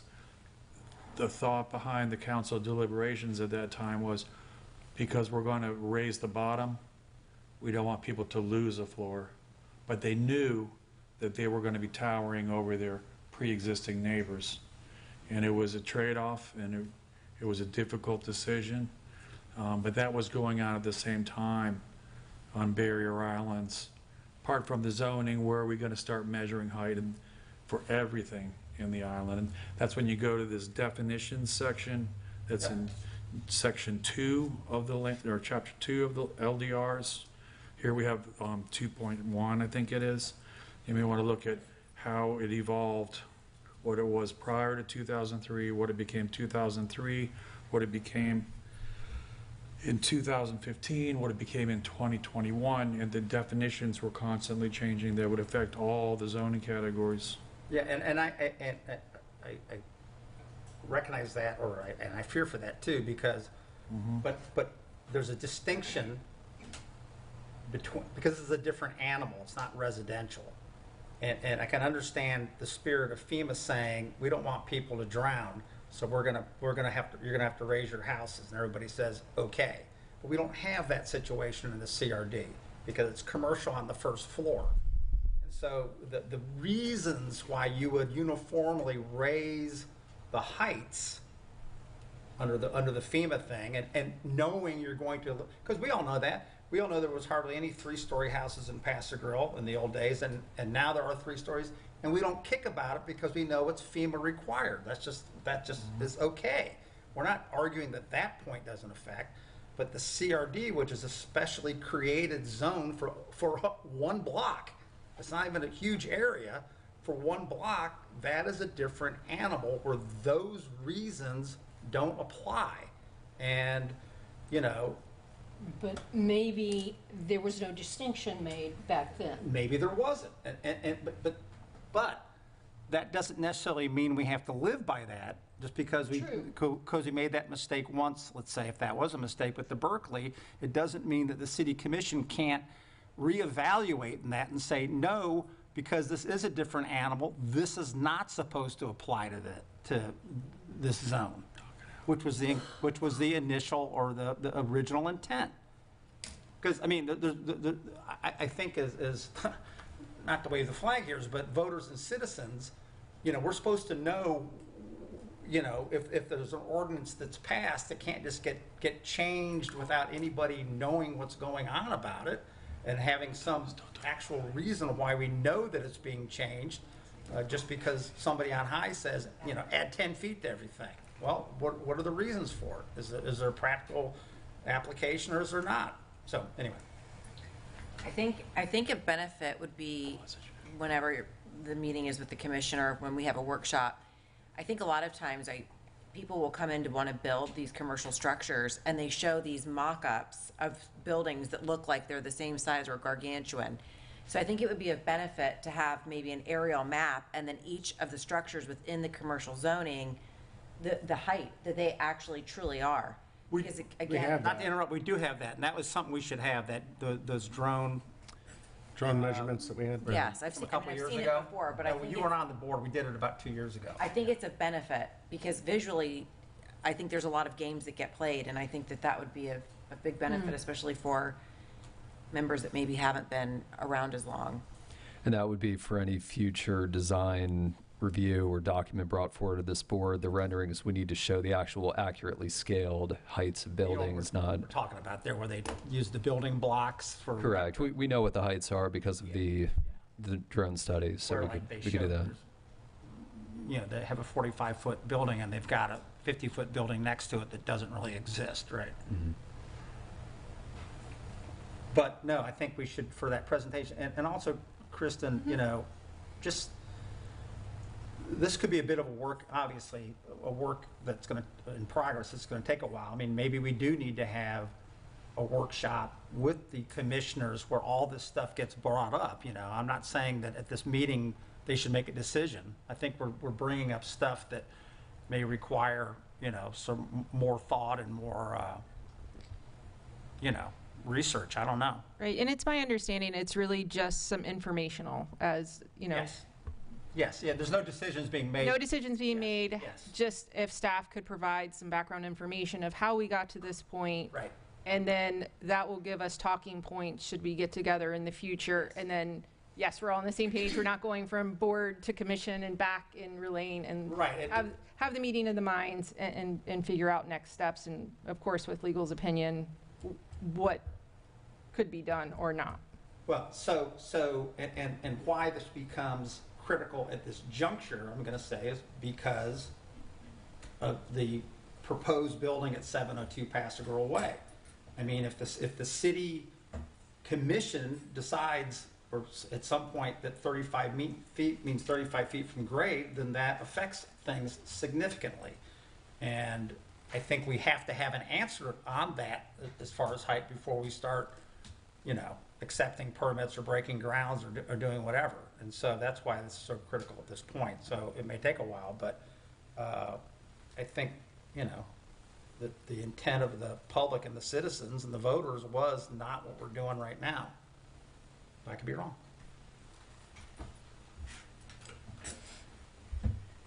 Okay, got anything else on this subject? I would say this, though, I do have something. Oh, one more thing. Yep. If you go to the agenda packet, there's quite a lot of information that staff's already gathered. What you're just It talking just about? got yeah, I'm going to tell you what number it is. It is, oh, let's see.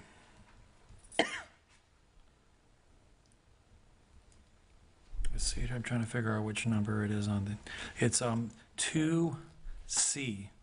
So when you go to, if you go to the public-facing website, and you go to 2, and you go to C, and then you can click on the agenda report, but you can also click on the individual items that have been gathered, and you can see those, and they're all have subject lines. So there's minutes that go all the way back to 2006, and through 2008, through 2009, 10, 11, 17, 8th Avenue. So, all the flood maps are there, so between now and Tuesday, that might be something you want to look at over tomorrow and the weekend. There's Okay. quite a lot of information there.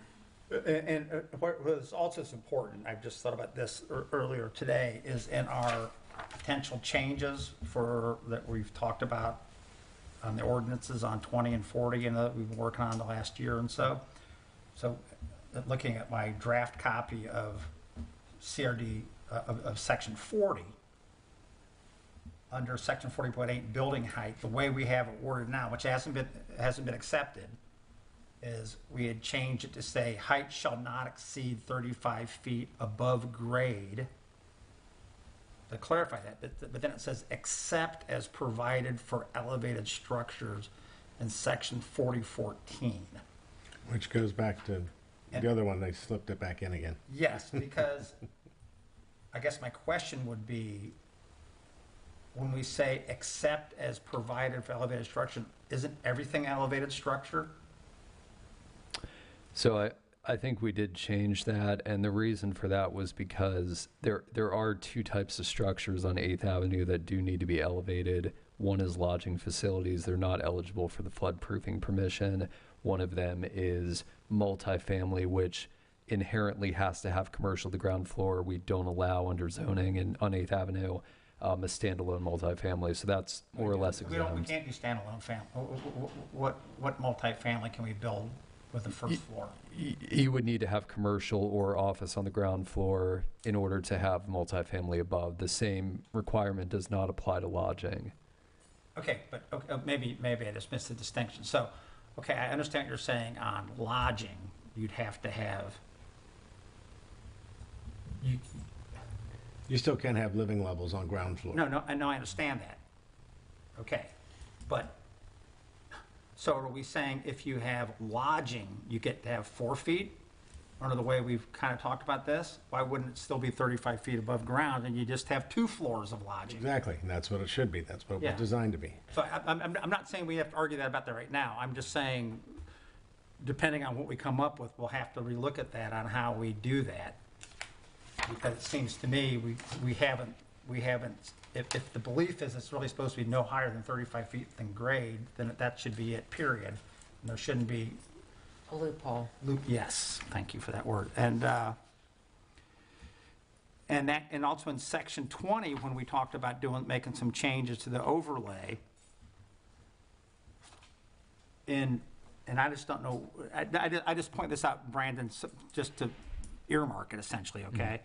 That on 2017, when we talk about building height, we removed a part that said base flood elevation requirements are outlined in section 98.33. And I'm not sure why that was originally in it and why we took it out. And you don't have to answer that right now if you don't want to. I'm just saying that might make a difference. I don't know. That is where they're outlined. I think the reason for that is because we have a different definition for base flood elevation in the Land Development Code than in 9833, which is more of a technical requirement. They ultimately mean the same thing, but base flood means what it means in the Land Development Code. We could talk about adding it back in. I don't think there's any harm to that. I'm just saying, depending on if there's some consensus that comes out of section 40, whether there's an overlap into section 20 that we have to deal with. And, I mean, I know what the height are in section 20, and I'm not suggesting that section 20, the interpretation by staff over the years has been wrong or didn't follow the intent. I'm only making that potential suggestion on the CRD for the reasons we said before. So, all right. Just to cover the items that we're going to have on the slide for next week, and Chair Lowry, I know we'll talk before the meeting so we can clarify all this, but. Yeah, I'm available. You just let me know and I'll get down here. Like I said, probably nothing will happen tomorrow. If you want to, that's fine. But, you know, on Monday or Tuesday, I could come at any moment, assuming someone makes a motion to suggest that I can be involved in the presentation. I'd like to make a motion that Chairman Lowry represent the Historic Board at the City Council meeting coming up Tuesday of next week. I don't know the date. Tuesday next week is It would be the 13th? 12th? It's the 13th. 13th. Oh, no. But if I may, can we just visit those talking points so staff can start to create that slide as well, just so we have a consensus from the yes. board, please? Yes, you understand what I need to shut my mouth and you'll need to open yours about. Including the bullet points that will be going over by, as we are continuing this motion at this point? I would like to have on the record the concise for the minutes so that they reflect what the board has decided. And I think Brandon has compiled something, and you can either add to it, agree, deny, but this, what do you have, Brandon? So the main point is, at adoption or at some prior point in time, the intent in the CRD 8th Avenue was to measure from grade, 35 feet from grade. That is the standard since it was adopted. But the intent that was lost at some point was that the measurement was supposed to be taken from grade, not from base flood elevation. We will mention as a reference to that, the permission for commercial is permitted to be built at grade and flood proofed. And when presentations are made, this is more of a design review requirement, but aerials need to be, or sorry, renderings need to have adjacent buildings on 8th Avenue scaled appropriately. They need to actually use the data that the city has in-house rather than using generic buildings that don't actually reflect heights of buildings on 8th Avenue. Does that cover the major points? I think that covers the major bullet points. I would agree. Perfect, thank you. We got them in the minutes. Are we doing more with this motion? No, I think you have. I think that's fine if you, Is that good? yeah, and I'll give the chair a little bit more than the standard 3 minutes to be able to explain everything, because there's quite a bit. So do we need to do any kind of motion or no? Yes, please. Okay, and is this a motion that I should not vote on, I assume? I don't No, know. you vote on motions. Okay, all right, make your, Make a motion that the chairman of the Historic Preservation Board be at the city council meeting on January 13th to do a presentation, including the bullet points that were just identified by Brendan Berry. I second that motion. Madam Clerk, roll call? Member Daschle? Yes. Member Hurley? Yes. Member Young? Yes. Chair Lowry? Yes. Motion carries. Okay. All right, now, 5C, something I wanted to bring up about 702 Paso Girl Way and that. Okay, so I know last month you, Mr. Berry, or the staff brought in for information purposes that the folks at 702 Paso Girl Way want to get a variance on not having to use the alley, and that is something that's set for January 28th in front of the Board of Adjustments. And so even though we had some discussions, I think, at the, for information only, I started thinking about that afterwards, and I'm going to cite Section 7, excuse me, Article 7, which is the Historic Preservation Board. And that's not the one, it's not part of the LDC, but it's nevertheless part of the ordinances. And within that Article 7, Section 22-211 is called, of the Historical Preservation Board article, is purpose, powers, and duties. And I'm just going to read some of this. The historic, subsection A, the Historic Preservation Board will recommend historic district boundaries essential to the maintenance of the unique character of the city. That's just the beginning. Then it goes B, C, and then D says the board shall, which you all know is mandatory, the board shall also have the power and duty to, and if you go down through subsection D, you'll come to subsection, or paren 7, which says, so the board shall also have the power and duty to make recommendations to the Board of Adjustments with respect to variance requests applicable to historic resources designated pursuant to the Land Development Code. So, I think we've been operating a little bit incorrectly from the standpoint that that shouldn't be an information item, but should be an item in which we actually make recommendation to the Board of Adjustment. And that is a very, very significant, major thing that's going on in the Historic District. And so other than us just for informational purposes knowing that a variance, there's a request for a variance, we have the power and duty and the mandatory obligation to make a recommendation to the Board of Adjustments with respect to that variance, which we have not been, I won't say allowed, but we are not doing at this point. And so I think that we need to, I don't know how the best way to handle this other to say that the Board of Adjustment meeting is on January 28th. Well, which let me just jump in a little bit. I don't think you can make a recommendation today because it's a quasi judicial item. It would have to be noticed, so the applicant has the due process, procedural due process notice and an opportunity to be heard before you would make a recommendation. So Okay.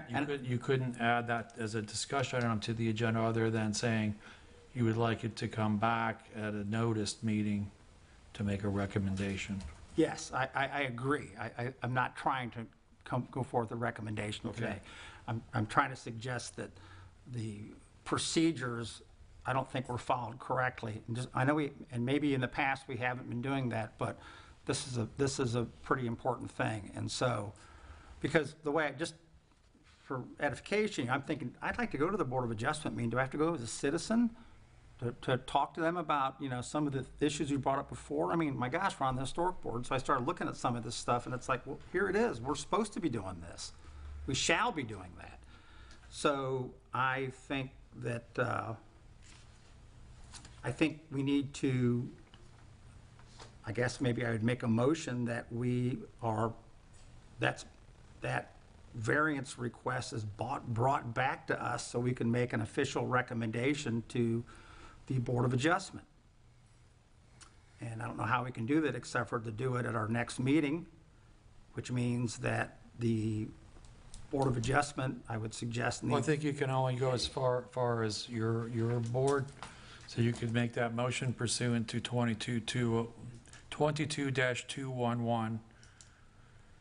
Purpose, powers, and duties. D, the board shall have the power and duty to 7, make recommendations to the Board of Adjustments with respect to variance requests applicable to historic resources designated pursuant to the Land Development Code, that it be brought back to you.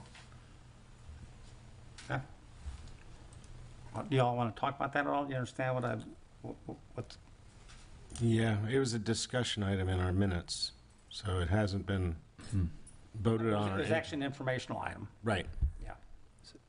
There was, I think, I wasn't here, but looking at the minutes, it looked like there was an informational and a discussion, but then no actual There was no recommendation. motion or anything There was done. no recommendation. It Brandon? wasn't brought to us to give a recommendation.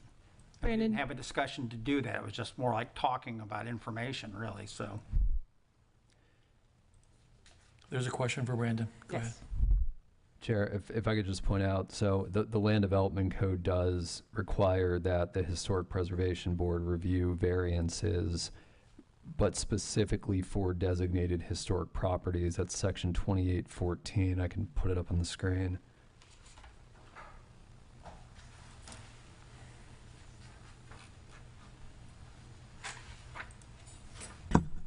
All requests for a variance for a designated historic property under this division shall be presented to the Historic Preservation Board, which shall, upon review, submit its objection, recommendation, and comment to the board considering the request. We do that for designated historic properties, locally designated historic properties, and that is defined earlier in the division. Designated property means any building, structure, or site which has been designated by the Historic Preservation Board as a historic resource, historic district, or local landmark with agreement and written consent of the property owner. But the outhouse would have been identified even though the structure was removed from that lot. You're saying it would still carry that designation. The lot would still carry that designation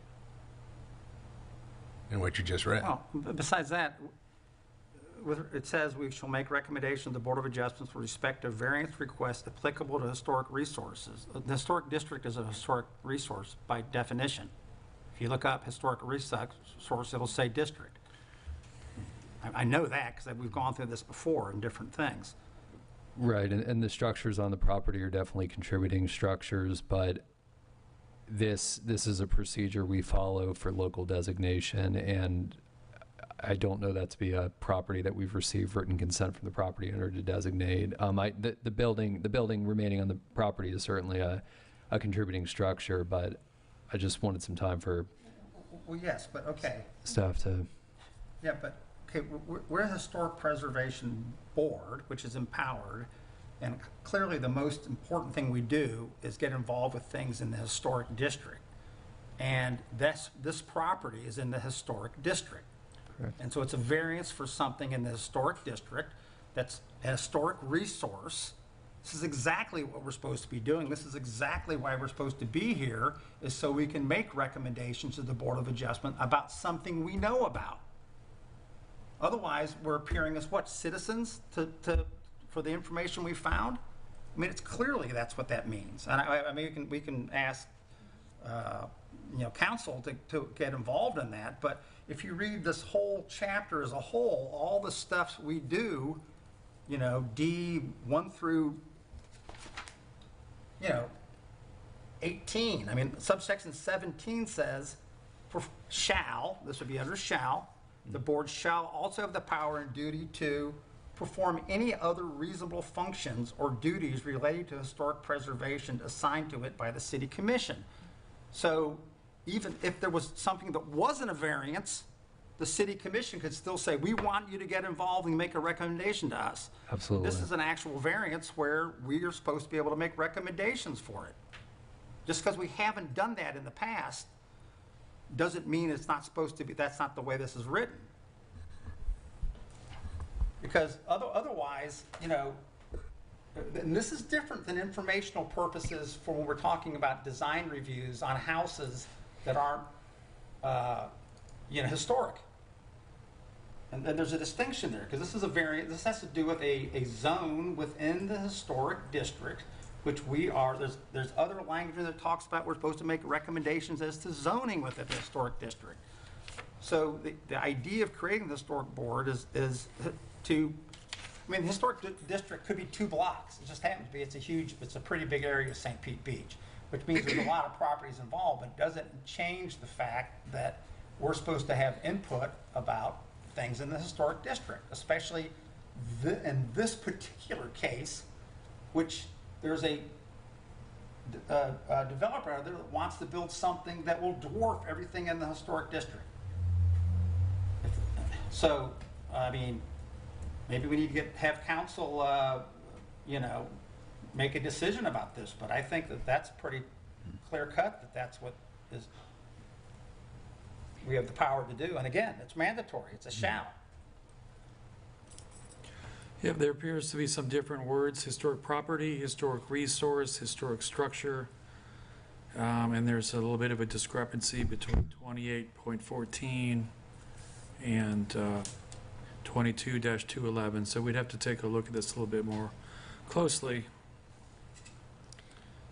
Yeah, if I may, Chair and Board. So I think staff needs some time to take this back for a legal analysis, because what you're asking us to do is really respond on the fly, and we haven't had appropriate time to review the legal implications of what you're asking us. And it might have impacts on a current project. So, to the chair's point, if the commission has the authority, which on the surface it sounds like they can send anything back to any commission or board they desire, they have ultimate power and say, then while I have an active project, it seems it would be more likely that this board, from a process perspective, would express their concern to their commissioner. And when the commission hears the project, they can send it back to the Historic Preservation Board for a recommendation. So I just want to caution you, I've got some active projects in play, and I think we need to respect those timelines for the applicant. At the same time, helping you all with a process that is currently applicable, possibly, and then also the interpretation that you're asking us to look at that does not match what we've been doing. I am not a keep doing what you're doing because that's what we've been doing kind of person, if you've been with me for the last 18 months. But I do want to give us the time to really thoughtfully look at this, and if we're going to change the process, that we bring it forward in a public format and express how that's going to happen.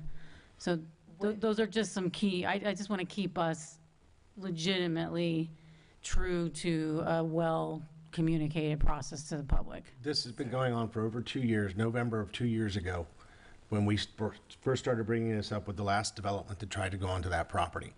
We've been trying to get this straightened out for over 2 years. This is not the first time most of your staff has heard this.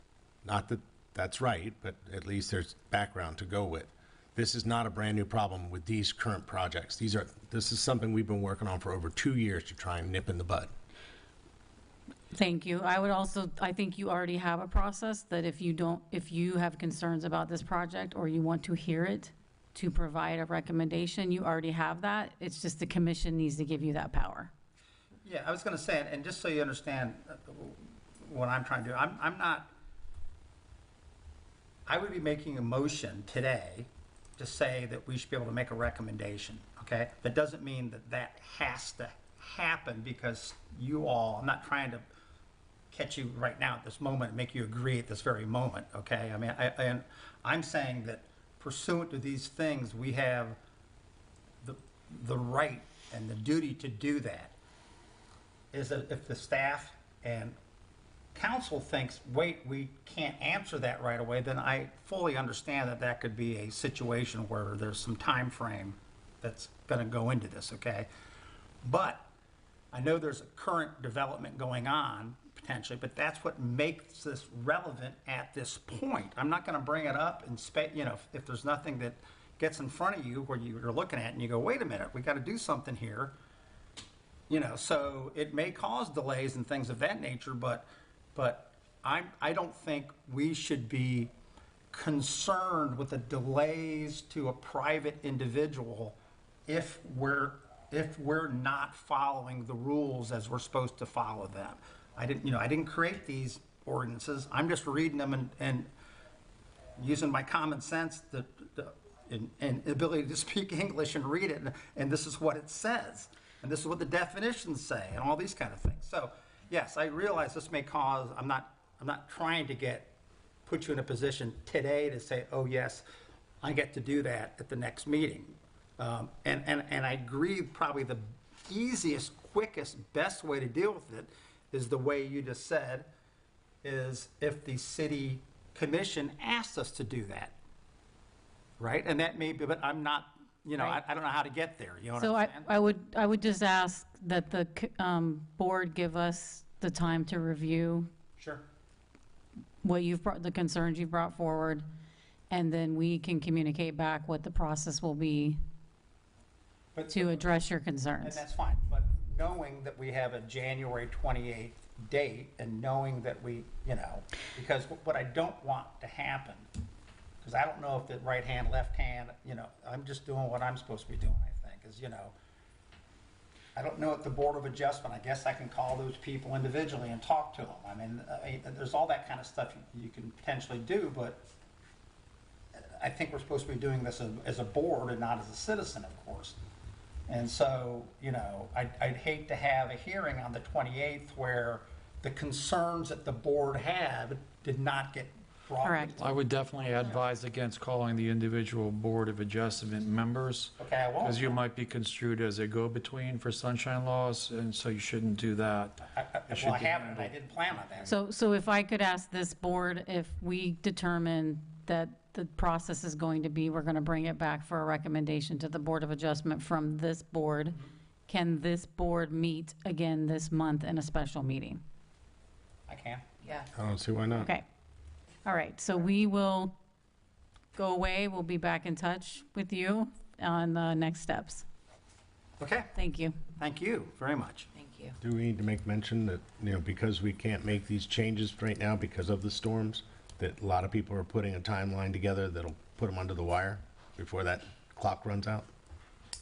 I'm not following you at the We moment. can't make these changes. We can't do the stuff that we've been working on for 2 years, mainly because of storms that have precluded us Oh, you from mean being able to move forward of that because Senate- you can't change your property right.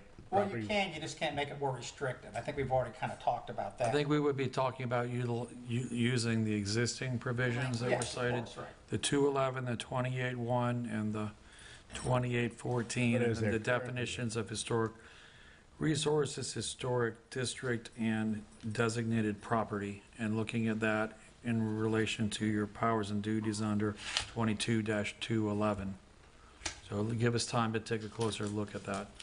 Yes. These different sections of the code mix and match different definitions and words. You've got historic resources in 211, and then you've got designated properties, historic resources, and historic structures and historic districts that are part of Chapter 28. So we need to take a close look at how the words are being used in each sentence. It's going to take a little bit of analysis. Yeah, and then. Close analysis. And I think I think we agree on statutory interpretation. You should be going with what the kind of the common sense result would be. You don't come to a So, result. and I think you heard the informational presentation, so I think what Francis is saying is perhaps have another meeting if you're going to want to reconvene and to make a recommendation. We need to yes. give notice to the applicant so they can be here also. Well, I think we have to do that, right. Yeah. I mean, my concern is the next city commission meeting obviously is this upcoming Tuesday, which then the following one would be the 27th, if I'm not mistaken. Yes. And so that raises a concern for me is, if this is something that we ask the city commission to take a vote on. So because it's pretty explicit that at least what you read to me, city attorney, tell me if I'm wrong, but it seems pretty explicit that the city commission can assign items of interest to the Historic Preservation Board. That I'm not debating. Clarity, unless the city attorney tells me it's not clear. So if that is clear, my plan is to walk on an item next Tuesday to get direction from the commission that you have we're doing a presentation, you've raised concerns, you would like to give a recommendation on this project. If that goes through and is passed, then we can schedule on Wednesday a special meeting before the Board of Adjustment meeting. So that's my quick thinking plan right now. And that makes sense. I think Ralph is concerned that if we do have a meeting, Mr. Brooks, pardon me, that if we have a meeting to give a recommendation that the